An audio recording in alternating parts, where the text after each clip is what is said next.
Hola, buenas noches amigos. Como todos los martes por la noche, estamos con vosotros en el programa Las Aventuras de la Espada. Y hoy nos acompaña un autor por primera vez, porque sabéis que me gusta repetir y estoy completamente seguro que voy a repetir con él y a no tardar mucho. Y le vamos a dar las buenas noches. José Luis Hernández Garbi. Buenas noches. Buenas noches, ¿qué tal estás? Pues encantado de estar contigo y con todos los oyentes de Radio Ya. Uf, qué barbaridad. Son más de los que te piensas. Sí, ya sé que además estoy subiendo en audiencia, que es una muy buena noticia. Sí, además tú vas a entrar ya en una nueva época, porque este mes de febrero, aunque en enero se están haciendo pruebas, sobre todo la última semana de enero es una semana de pruebas, pero en el mes de febrero pues prácticamente vamos a tener 10 horas de emisión en directo y bueno, los vídeos que estamos realizando pues van a salir también con una rapidez extraordinaria. Sabéis que el programa no, aunque lo emitimos a las 9 de la noche, no lo hacemos a las 9 de la noche, lo hacemos inmediatamente antes y luego se emite, y lo mismo va a suceder con los vídeos. Los vídeos se van a en lugar de poner un vídeo de vez en cuando, el día que cae,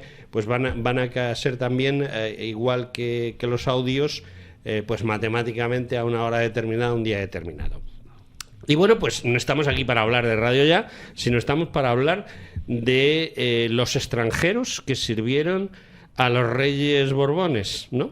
¿Cómo se llama tu libro? Efectivamente, mi libro se titula Nunca fueron extraños, extranjeros ilustres a las órdenes de los Borbones en el siglo XVIII. Y bueno, pues he querido hacer un repaso por la personalidad y la biografía de una serie de extranjeros que a veces nos pueden sonar de nombre, pero muchas veces desconocemos sus biografías, y yo creo que son biografías muy, muy interesantes.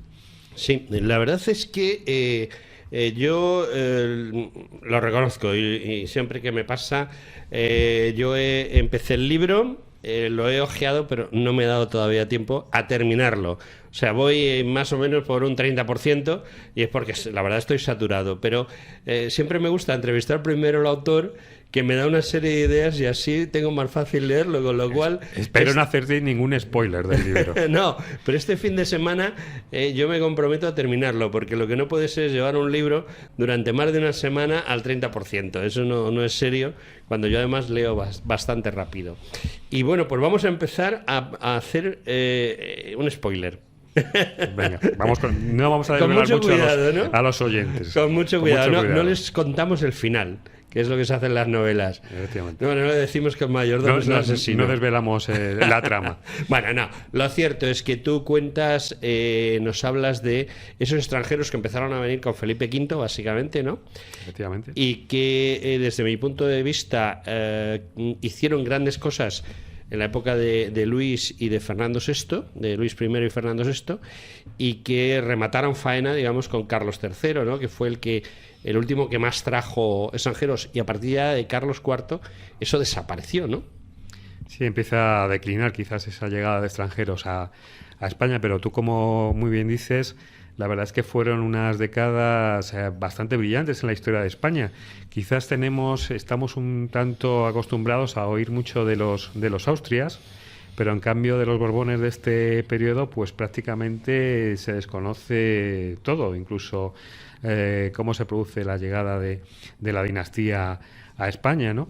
Y bueno, esa presencia de extranjeros en la corte, en España, en la monarquía hispánica, pues la verdad es que es decisiva. Ocupan puestos importantísimos tanto en la política, como en la milicia, como en el mundo cultural, y la verdad es que contribuyeron a dar esplendor a la monarquía hispánica en ese periodo. Yo lo que he intentado en este libro es tanto presentar a estos personajes extranjeros, que la verdad es que no tenían la consideración de extranjeros en aquel momento, hay que decirlo, eran considerados servidores de la corona, súbditos. Y bueno, también quería hacer un repaso por esos reinados de los primeros Borbones que llegan a España. Es que entiendo, es una rémora, digamos, que viene desde la Edad Media, y que es precisamente a través de los Borbones cuando cambia. Es el tema Estado, es decir, el rey de las Españas era el rey pues de Castilla, de Aragón, de Nápoles, de una serie de lugares en la península y fuera de ella, y como tal rey pues tenía súbditos en diversos estados actuales, lo que hoy consideraríamos como estados, que en definitiva eran provincias, ¿no? O se trataban como tales provincias de ese rey. Es que hay que distinguir el concepto de monarquía, quizás lo vemos desde un punto de vista actual, caemos en ese error cuando hay que situarse en el contexto de la época. Pero yo veo muchas veces y leo muchas veces que se incurre en el error de hablar de colonias. España realmente nunca tuvo colonias. Tuvo provincias. Tampoco yo creo que se podría hablar de provincias. Provincias, el término provincias es casi un término del siglo XIX, ¿no? Sí. Que se incorpora en el siglo XIX. ¿Serían como autonomías? Tampoco. Ya eso es más arriesgado, ¿no? Más arriesgado. Habría que hablar quizás de territorios o de posesiones ligadas a la monarquía hispánica, ¿no? Pero es que en ningún momento se les considera foráneos que no fueran españoles, ¿no? Y pasa con cuando llegan estos extranjeros en el siglo XVIII a España. No había ese concepto de ser extranjeros. Quizás a lo mejor cuando se producieran algunos problemas, como fue con el caso de Alberoni o de Esquilache, cuando se vieron personajes a los que me refiero, dedico un par de capítulos en mi libro, que eran personajes, pues bueno, pues fueron quizás un tanto polémicos y generaron conspiraciones dentro de la corte para acabar con ellos, pues se les acusaba de extranjeros, ¿no? Pero en ningún momento hubo esa perspectiva de verlos como alguien que venía de fuera, pues a imponer sus condiciones y bueno, pues siendo extranjeros en una tierra que les podía resultar extraña, ¿no? No había ese concepto. Y yo lo que he querido también recalcar mucho en el libro, ¿no? Que son personajes muy brillantes, que contribuyen a que esos reinados hablabas de Felipe V, de Luis I, de Fernando VI, de Carlos III, pues fueran reinados muy brillantes en todos los sentidos, ¿no? Y eso se nos olvida muchas veces. Yo hay una cosa que sí me he dado cuenta, porque ya te digo que llevo leído como el 30%. Yo nunca me lo leo de un tirón, sino que voy leyendo los capítulos que me interesan, ¿no? Y luego ya voy rellenando, hasta completar a veces el 100%. Y mea culpa, ¿eh? Pero bueno, el tema que yo he visto, o que yo entiendo, es que esos personajes no nacidos en la península, que para mí me gusta más, o sea, son españoles no nacidos en la península, porque en definitiva son españoles, son súbditos del rey de las Españas, no del rey de España, sino del rey de las Españas, que eso es como yo lo entiendo. Van variando del lugar de origen según va variando el rey. Es decir, las personas que vienen con Felipe V tienen un origen completamente diferente a las que vienen con Carlos III. Entiendo. Eso no es así. Sí, quizás a lo mejor en la primera etapa pues vemos personajes de origen francés, muchísimos irlandeses, que resulta un elemento llamativo. Y luego, como bien dices, se produce la llegada de italianos, de muchos italianos. Pero es que realmente no es que se buscara, aunque en cierta medida sí, ¿no? Porque quizás a lo mejor los contactos y demás pues contribuían a atraer a personajes de esta procedencia. Pero la verdad es que ahora voy a usar un término que está muy de moda, a mí tampoco me gusta demasiado, pero es que se buscaba la excelencia, ¿no? Entonces, bueno, si la excelencia estaba en Italia, en Francia, en Alemania o en Inglaterra o en las Américas, pues se traía del lugar que fuera, poco importaba el lugar de procedencia. Entonces, bueno, pues ya digo, nos encontramos una amplia variedad. Incluso en el libro hablo de hasta un norteamericano, James Wilkinson, el conocido como agente número 13, un granuja en todos los sentidos de la palabra, que bueno, pues prestó servicios como espía a la corona española, ¿no? Entonces ya digo, la variedad es muy extensa. Yo quizás los capítulos los dedico a un personaje concreto, cada capítulo del libro, pero uno cuando lo lee pues encuentra pues una variedad de personajes de distinta procedencia, ¿no? Sí, claro, porque no es en la biografía no está solamente el biografiado, sino también todos los que le rodean. Y eso es lo que más me gusta, porque tú retratas. O sea, lo que yo he leído, lo que he visto de tu libro es que retratas al personaje, pero no solo su retrato político, si es un político, cultural, si es pues no sé, un pintor, vamos a poner por ejemplo. Es un ejemplo, no es que sea exactamente así. Pero, no, o sea, no solo hablas de su faceta como profesional, sino que también te metes en su faceta como persona y como personas que le rodean. Es decir, claro, no está flotando, porque el problema de muchos libros biográficos es que flota. Es como si fuese un ser de luz que ha llegado ahí y de repente está ahí. Mientras que lo que más me gusta de tu libro, y permíteme la crítica, es precisamente eso, que viene, tú sabes por qué ese señor está ahí y por qué lo han elegido. Y lo de la excelencia, aunque no sea la palabra exacta, pero yo entiendo que tú has querido retratar precisamente esa apertura de mente que se produce a partir de Felipe V. Sí, bien dices, intento situar al personaje en el contexto histórico en el que vive y también sus aspectos sociales, personales, en fin, todo lo que puede rodear al personaje. Y es que también se nos ha vendido durante muchos años y desde también un cierto sector de académico que bueno, pues que España durante el siglo XVIII estuvo encerrada en sí misma, que bueno, pues estábamos como muy atrasados, que bueno, pues arrastrábamos un poco esa decadencia de los Austrias, y yo creo que el siglo XVIII es todo lo contrario. O sea, tenemos elementos, situaciones y logros fantásticos en ese siglo, ¿no? España, pues bueno, se habla de la decadencia del Imperio Español, pero realmente durante el siglo XVIII pues se produce la mayor extensión del Imperio Español. Hay que recordar que llegamos hasta Alaska, que tenemos que ir a la isla de Nootka con nuestros barcos y llamarles la atención a los rusos que andan por allí con los suyos, cazando y pescando, y decirles, bueno, que esto es territorio de la corona de España, que ustedes los rusos aquí no pintan nada en Alaska, ¿no? Hay que darse cuenta de estas cosas, ¿no? Y que prácticamente el 70%, el 80% del territorio de lo que actualmente son los Estados Unidos pertenecía a la corona de España, ¿no? Se realizan grandes expediciones científicas, se realizan logros políticos muy importantes, se sigue manteniendo el imperio, y yo ya digo, con este libro también lo he querido recordar, ¿no? Y situar a los personajes en ese contexto, que muchas veces se nos olvida, ¿no? Y se habla de que España no se abría al mundo, de que estaba encerrada en sí misma. Era todo lo contrario, quizás era de los países europeos más consolidados y más aperturistas.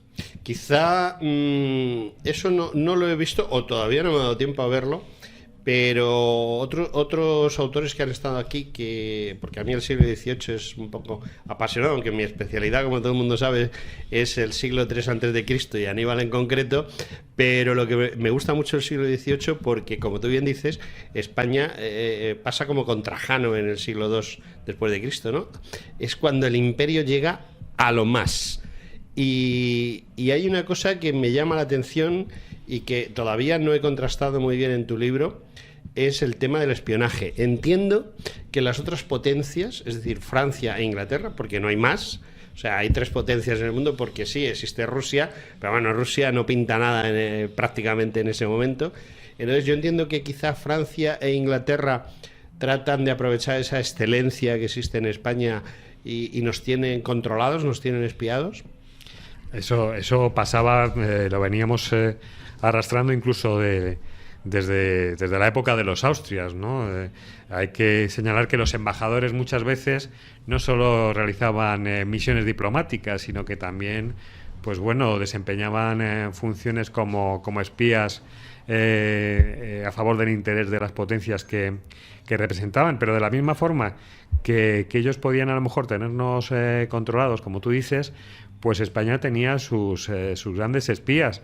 Hemos hablado antes de James Wilkinson, este norteamericano que favorece los intereses de la corona de España en los territorios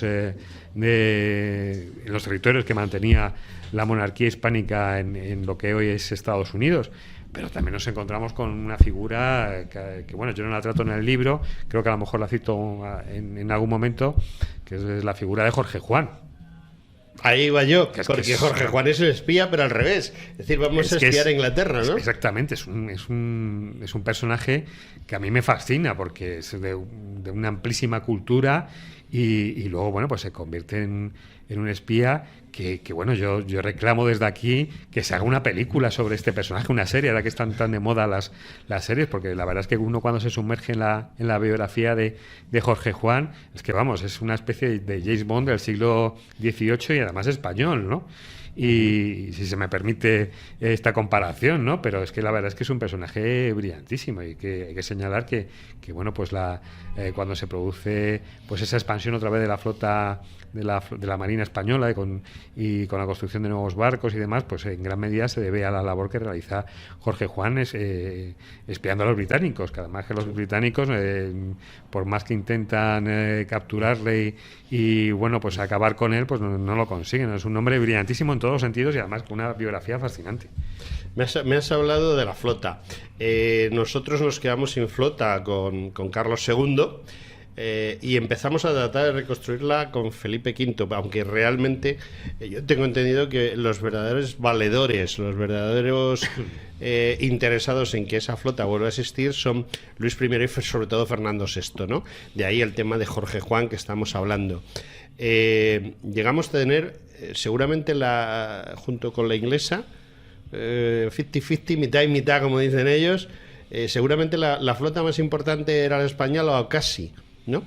Estábamos, como tú dices, 50-50, ¿no? Sí. Estábamos en dura pugna con los británicos. Los británicos, pues sí, estaban construyendo su propio imperio y la verdad es que necesitaban una flota poderosa.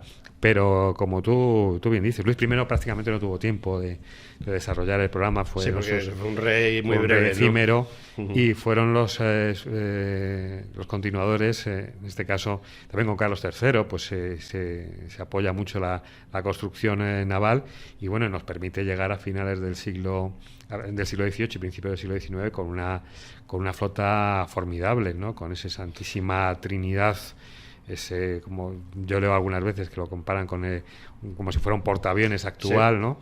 Sí, era ha sido el barco de madera más grande que se ha construido, de cuatro puentes, el único navío de 4 puentes. Yo a veces, pues bueno, todos los escritores tenemos esta imaginación muchas veces desbordante y a mí me gusta también mucho ese periodo, me gusta, pues ahora que también celebramos el aniversario galdosiano, esa magnífica Trafalgar, y me imagino pues esos navíos de línea me imagino al Santísima Trinidad, al San Juan Nepomuceno con esos palos con las velas desplegadas y esos cañones, esas hileras de cañones y bueno, y navegando majestuosos por el mar, y la verdad es que me impresiona, ¿no?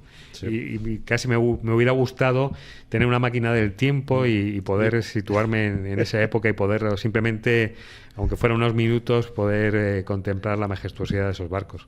Yo he tenido sentado frente a mí en una entrevista en este programa, en Las Aventuras de la Espada, a dos hombres con los cuales aprendí un montón sobre lo que estamos hablando.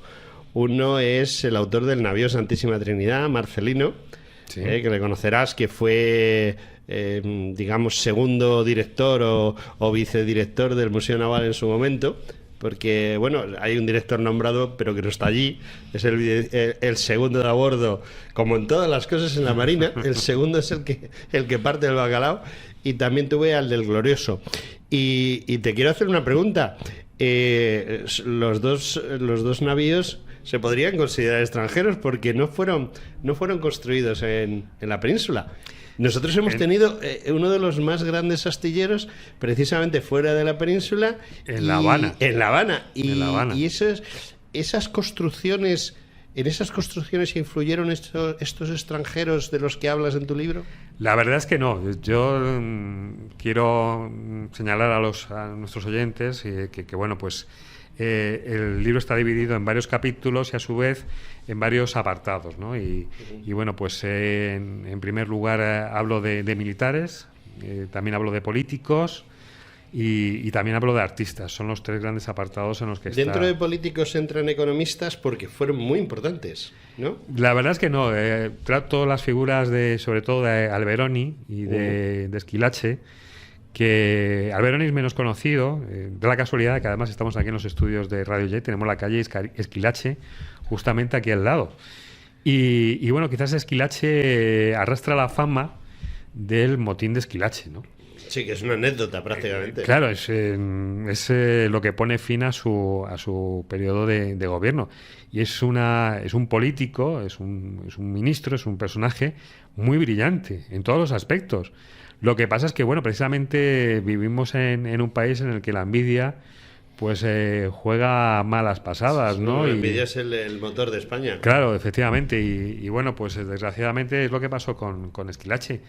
Que bueno, una conspiración interna dentro de Palacio pues fue la que realmente movió los hilos de lo que luego fue el motín, que se nos ha vendido siempre como que fue una reacción popular contra el recorte de las capas y de los sombreros, ¿no? De los chambergos que se llevaban en aquel entonces. Que tenía una motivación de seguridad ciudadana, básicamente. Efectivamente, así era para que bueno la gente pues en esas calles del Madrid del poco iluminadas del siglo XVIII pues no fuera embozada, ¿no? Y pudiera sorprender a los paseantes y bueno, poder identificar a las es algo que me recuerda a lo que ocurre ahora, ¿no? De que, bueno, tenemos las cámaras de seguridad que controlan ahora cada vez más a los ciudadanos en las calles, pues en aquel entonces lo que se intentó, ¿no? Que la gente no fuera embozada, que no llevara esas capas con las que se podía tapar el rostro o esos grandes sombreros, esos chambergos que se llamaban, que simplemente lo que se pidió es que se plegaran, de ahí lo de estos tricornios, ¿no? Que se llevan en la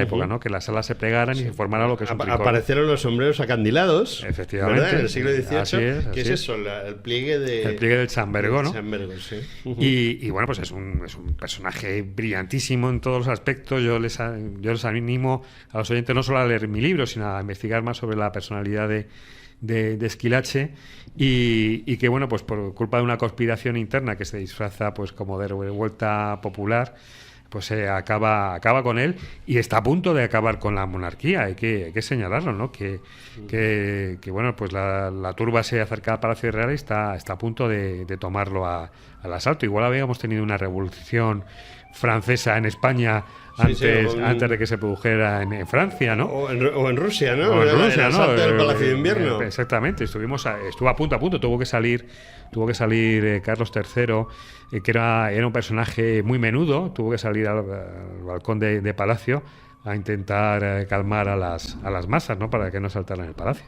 Uh-huh. Bueno, a raíz de un programa que hicimos, un programa muy curioso, hemos referido ya varias veces que es un programa sobre el espionaje que hizo un profesor de la Carlos III aquí conmigo y hablamos de la falta de conocimiento de los propios universitarios. Él nos hablaba él es profesor de Edad Moderna y bueno, pues plantea a sus alumnos que ya son de segundo año en el grado de Historia. Bueno, vamos a hablar de los Reyes Católicos y todos ponen cara de haba, entonces les tiene que decir, los Reyes Católicos, ¿no sabéis? Y ya un alumno dice, sí, los de la serie de televisión. Eso indica el grado desastroso de cultura de nuestra gente. Pero cuando pasó eso, yo hice inmediatamente, entendiendo cuáles eran los problemas y qué era lo que interesaba en este programa, hice una encuesta. Y una de las preguntas era Alberoni. Tú has nombrado a Alberoni y yo te digo que, por desgracia, la mayoría de la gente... Bueno, o sea, el 99% de los españoles no saben quién era Alberoni. Y de mis oyentes, bastantes seguro que lo saben. Pero me gustaría que desarrollases un poco el tema Alberoni, porque es un hombre muy desconocido. Es muy desconocido, como tú bien dices, pues prácticamente desconocido, de origen italiano. Es un religioso. La verdad es que hay que decir que igual que a lo mejor Esquilache, yo le veo como un personaje, un hombre de Estado, con todas las de la ley. A Alberoni cuando me refiero a hombre de Estado, me refiero a que antepone los principios o los valores de la nación que él representa o a la que sirve por delante de los suyos. Igual que los políticos de hoy en día en España. Sí. La verdad es que tanto en España como yo creo que en Europa y en el mundo echamos de menos esos grandes hombres de Estado. Excepto, carecemos de ellos. El presidente de Rusia, y su equipo, que son rusos a muerte, me parece que ha desaparecido la nacionalidad. Sí, además eso, quizás el concepto de hombre de Estado está en desuso y tampoco llegamos a comprenderlo muy bien lo que representa. Y lo que te estaba comentando, Esquilache es un hombre de Estado, yo lo considero así. ¿Y Alberoni? A lo mejor nuestros oyentes o los lectores del libro no coinciden conmigo. Y Alberoni, en cambio, no.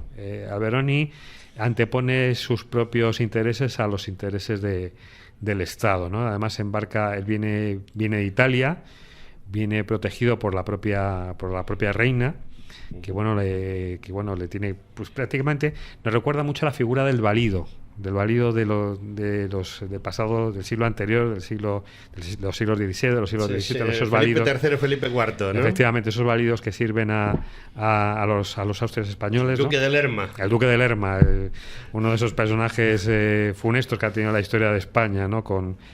Precisamente volvemos a hablar de estos personajes que anteponen el interés propio por encima del de los demás, ¿no? Y yo creo que Alberoni pues le pasa un poco eso, ¿no? Tiene unos orígenes humildes. La verdad es que era un hombre también brillante desde el punto de vista de sabía moverse en sociedad, sabía entablar contactos con los contactos que a él le interesaban, y bueno, pues embarcó a España en una serie de aventuras que no salieron demasiado bien, y finalmente pues cayó en desgracia, porque realmente yo no le considero un hombre muy válido, ¿no? Y yo creo que fue perjudicial para lo que fue la monarquía hispánica, ¿no? Él quería recuperar lo que se había perdido, el Imperio Español en Europa, lo que se había perdido, los territorios que se habían perdido, y la verdad es que nos embarcó en una serie de aventuras que no salieron demasiado bien. Y bueno, pues nos vuelve otra vez yo al documentarme sobre la figura de Alberoni y al escribir sobre ella, pues veía muchos paralelismos con estos personajes de los que hablaba hace un momento, ¿no? Estos personajes funestos que nos encontramos cada cierto tiempo en la historia de España y que parece que están ahí para perjudicarla, ¿no? Que su propósito es perjudicarla por culpa de su ambición, ¿no? Es la ambición la que les pierde a ellos y la que hace perder a España, ¿no? Y la que hace perder a España. Hay un apartado dentro de tu libro, bueno, una serie de personajes dentro de tu libro que me llaman mucho la atención, y son los irlandeses. Porque ellos vienen por motivos religiosos, curiosamente. Claro. O sea, vienen huyendo de Gran Bretaña o de Inglaterra, no sé cómo definirlo exactamente, porque ahí eso está difuminado, pero la persecución que se hace a los católicos en Inglaterra y en Irlanda, sobre todo, trae aquí a una serie de personajes que también son muy desconocidos, que conocemos a sus descendientes, es decir, a los que en el siglo XIX, O'Donnell, por ejemplo, etcétera, son muy conocidos en el siglo XIX, y sin embargo a principios del XVIII, en 1700 y poco, pues ellos vienen con Felipe V, la mayoría, ¿no? ¿De cuáles destacarías y qué destacarías de lo que hacen? Hombre, quizás a lo mejor, además es el personaje con el que comienzo el libro, es el Duque de Berwick. Que hay que señalar que, bueno, pues la Casa de Alba, sí, bien conocida actualmente en España, ¿no? Y con una trayectoria histórica pues impresionante, pues bueno, tiene relación precisamente con el Duque de Berwick. Sí, porque se extingue la línea original de los Álvarez de Toledo. Y continúa con los Fitz-St. James, que es como realmente James Stuart. Efectivamente. Eso hay quien dice que significa hijo bastardo de los Estuardo, ¿no? Sí, de los Estuardo, de Jacobo II, creo recordar, sí, que es el último rey católico en Inglaterra, y como bien dices, pues vienen huyendo de la persecución que los anglicanos realizan contra los católicos, ¿no? Y el Duque de Berwick, pues es un militar. Es un militar muy capaz en todos los sentidos. Hay que decir que es el que lleva el peso de la guerra de sucesión. Y ahora que hablamos tanto de Cataluña y de lo que está pasando allí, de que muchas veces pues se manipula la historia para contar lo que a cada uno le conviene más, pues hay que señalar que bueno, pues el duque de Berwick es el que protagoniza, como ya decía, es el que lleva todo el peso de la campaña de la Guerra de Sucesión en España. Muchas veces se ve interrumpida porque, bueno, como era un militar tan capaz, pues le reclamaba tanto la monarquía francesa como la monarquía hispánica, pues para solucionar sus problemas militares, y el hombre andaba de aquí para allá según le reclamaban, y es el artífice de la victoria en Almansa, decisiva contra los defensores de la causa de los Austrias en la Guerra de Sucesión, y luego es el que lleva todo el peso del asedio de Barcelona, ¿no? Que bueno, pues hay que recordar también a todos nuestros oyentes, seguramente muchos de ellos lo saben, que bueno, se nos vende actualmente como una especie de represión contra las ansias de libertad del pueblo catalán, cuando realmente lo que se trataba era de acabar con el último foco de resistencia de los que defendían la causa de los Austrias en España, que estaban en Barcelona, ¿no? Entonces, bueno, hay que reseñarlo, ¿no? Y Berwick, pues es un personaje pues clave en la historia de España y clave en la historia de ese periodo, porque fue el que conquista Barcelona. Luego también nos encontramos con Ricardo Walga, al que dedico otro capítulo en el libro, ¿no? Otro irlandés muy destacado y también poco conocido. En fin, también hablo en el libro, dedico otro capítulo precisamente a los orígenes de la Guardia Real, que también tiene un pasado irlandés, ¿no? Muchos irlandeses y también valones sirvieron en la Guardia Real Española. Entonces, bueno, pues la verdad es que la presencia de los irlandeses es constante, ¿no? en este periodo de la historia de España. Te quería comentar, ¿hasta qué punto es cierto o hasta qué punto, eso creo que en tu libro no viene, pero seguro que nos lo puedes aclarar y nos puedes hablar de los protagonistas? Felipe V, hay quien dice que abdica no porque no se encuentre realmente muy sano. Bueno, la verdad es que no estaba nada sano, tenía la cabeza como un cencerro, pero desde el primer día, o sea, porque tiene aspiración de acabar siendo rey de Francia, y el Austria que aspira a ser rey de España, en realidad lo que quiere es ser emperador del Sacro Imperio Romano Germánico, ¿no? O sea, de Austria. ¿Hasta qué punto es cierto y hasta qué punto influyen estos extranjeros en que los reyes, tanto Felipe V como el austriaco, quieran quedarse o quieran irse? ¿Hay algún tipo de influencia o hay alguien que pueda...? Hay que señalar que bueno, Felipe V es francés.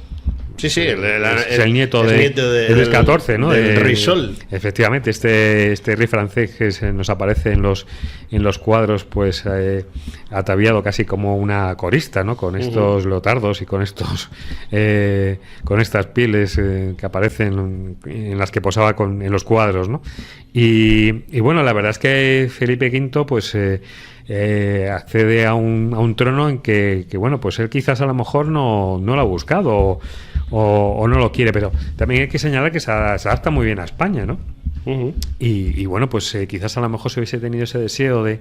Yo creo que realmente lo que influye decisivamente, tú lo comentabas, es su enfermedad mental. La verdad es que tenía problemas mentales muy graves. Hablábamos de la decadencia de los Austrias, que yo creo que culmina con Carlos II, ¿no? Bueno, el hombre tenía tanto enfermedades psíquicas como físicas, y se habla mucho de la maldición de los Austrias, ¿no? Pues podemos hablar también incluso de, si se me permite, de la maldición de estos primeros Borbones, ¿no? Porque hablamos de la enfermedad mental de Felipe V, pero luego también tenemos el problema, que la gran enfermedad mental que también sufre Fernando VI, ¿no? Y bueno, yo creo que fue más bien lo que le lleva a abdicar en Luis I son sus problemas mentales. Más que eso que se comenta de que quería el trono francés y había una oportunidad. Desde luego es una opinión muy personal. Muy personal tuya, ¿no? Muy personal mía, sí. Pero yo considero que lo que le lleva a abdicar y a ese retiro en el que permanece durante el breve reinado de su hijo, de Luis I, pues era porque realmente él se encontraba mal. Me has hablado del más y mejor militar de esa época, que es el duque de Berwick, con Felipe V. y ahora yo te voy a preguntar, porque como no me he leído todo el libro, pues no lo sé, pero a ver qué opinión tienes de otro extranjero que se llama... Es lo que estaba buscando en el ordenador. Dirías, ¿tú qué haces con el ordenador? Es que no me acordaba exactamente. Luis Desvalbés de Berton de Crillon, duque de Mahón. Ese es otro francés, es un francés, es un hijo ilegítimo, parece ser, del rey de Francia. Y la jornada de Menorca, eso que se conmemora el 6 de enero, ¿sabes? La famosa Pascua Militar, que es mentira, o sea... Primero, la isla cuando pasa a poder español es el 6 de febrero. Se conmemora el 6 de enero porque es cuando empieza el asedio al castillo. A la Mola. A la Mola, sí. Bueno, al castillo de San Felipe. Desde la Mola se montan cañones y se empieza a bombardear el castillo. Esto era iba a decir una palabra fue muy fuerte. Todo el mundo sabe que, nosotros conquistamos la isla, desembarcamos en agosto, y pasa a nuestro poder el 6 de febrero, porque el 5 de febrero fue cuando desapareció la caja de caudales del contador que pagaba a las tropas. En esa época las tropas eran profesionales y desaparece esa caja de caudales y al día siguiente se rinden los ingleses. Se rinde el jefe de los ingleses, que luego se va a vivir un exilio dorado a Grecia y a Italia, ¿no? Y entonces, pues, todo el mundo sabía que habían puesto al duque de Crillon, hijo ilegítimo, digámoslo así, del anterior del rey de Francia, al mando de esas tropas para cubrirle de oropeles. ¿Eso pasa también con otros extranjeros? Es decir, ¿vienen aquí a hacer currículum? No, se lo ganan a pulso. Por lo menos en los personajes que yo trato en el libro, digamos que ya venían con el currículum hecho. O sea, eran personajes de una amplia trayectoria y muchos de ellos lo habían ganado a pulso, ¿eh? Quizás a lo mejor el más, lo comentábamos antes, el más ambicioso, el más trepa, si se me permite la expresión, era Alberoni, ¿no? Era Alberoni, ¿no? Era Alberoni. Pero la verdad es que todos los que trato en mi libro, en este caso, me voy a referir a estos concretamente, tenían un amplio currículum y en muchos de los casos un currículum excepcional, ¿no? Hablábamos antes de la excelencia, pues insisto en ello, ¿no? Farinelli, por ejemplo, el gran Farinelli, este castrato que llega a España para consolar la melancolía de Felipe V, pues bueno, era conocidísimo en toda Europa, ¿no? Era un artista, era el mejor cantante del mundo, ¿no? Y posiblemente de la historia, ¿no? Él no tenía que demostrar nada, además viene a España casi como haciendo un favor, ¿no? Porque se le ha pedido excepcionalmente a la reina que venga a curar la melancolía del rey. Luego pasa 22 años en España, nada más y nada menos, sí, ¿no? Caramba, con la melancolía lo que duró. Sí, la verdad es que es un personaje también muy fascinante en todos los sentidos. También él podía haber empleado, haberse servido de esa fama y de esos contactos que tenía en la corte, pues para haber aspirado a mucho más, pero él se concentró en su faceta artística. Hablábamos de Berwick y Berwick llega a España con un pasado militar excepcional, ¿no? Muy brillante. Ricardo Wall, pues le ocurre lo mismo, es otro militar que también prácticamente ha ido ascendiendo hasta donde llega, ¿no? Quizás también otro de los personajes, hablábamos de Alberoni o de James Wilkinson, este granuja norteamericano que sirve a los monarcas españoles, también otro quizás en que bueno, también tiene su faceta oscura, aunque también nada más que nos hemos quedado en la superficie es Olavide, ¿no? Que es un peruano, es nacido en Perú, es ¿no? verdad, claro, el apellido te confunde. Claro, es peruano, pero claro, es español como podría ser como uno de Badajoz, como uno de Toledo, por ejemplo. Sí, es de una provincia, una provincia de ultramar. Es español y bueno, es un personaje también con una amplísima cultura que desarrolla el proyecto de Campomanes de las nuevas poblaciones en Andalucía. Hay que recordar que bueno, la Carlota, la Carolina, la Isabela. Claro, esos nombres no son por casualidad, precisamente pues la Carlota, la Carolina, vienen de Carlos III, ¿no? Que es el impulsor de este gran proyecto ilustrado. Repoblamiento de Sierra Morena que ha dotado. Bueno, ahora mismo yo he estado viviendo en Linares.